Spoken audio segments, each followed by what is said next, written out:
I feel in terms of, I think one of the most important aspects of medicine, if as a society we want to go into the future, is this thing called preconception healthcare. I think there's a couple of very clear statements I like to make just because you have a large audience and hopefully, get an ear. We need to test moms for the vitamin D levels before they get pregnant. We need to measure the electromagnetic field exposure of the sleeping location where mom is, but also if she's working during pregnancy, where she's working. That has been, I did a small study that I have not been able to get published anywhere. I did a small study showing that I can predict autism by the measurements of where the mother is sleeping when she's pregnant. If she's sleeping in strong electromagnetic fields, the child will be neurologically abnormal, not right after it's born, but in the first 2 years develop all the signs of autism or neurological dysfunction, hyperactivity, learning disorders, and so on and so forth.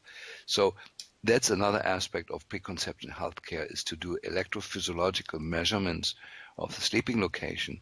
Then the whole aspect of mercury toxicity. No mother that becomes pregnant should have amalgam fillings in their mouth, and so on and so forth. There is like about 10 criteria you and I should set out sometimes to do that.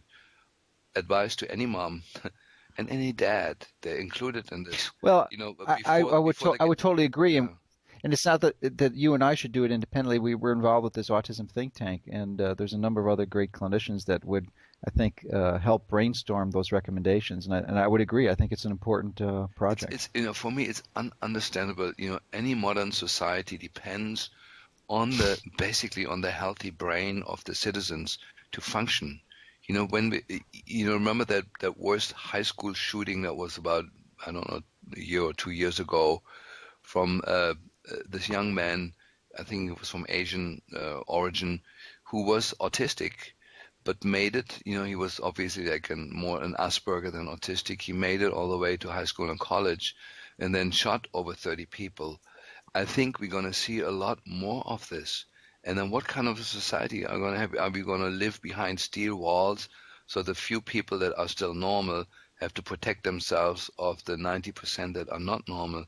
I think no society can go forward without preconception healthcare. And I think it will become the main issue for any modern society to thrive and to evolve. And I said in the last interview, the only 2 countries that I know of that have strict standards in that regard are Iran and Russia.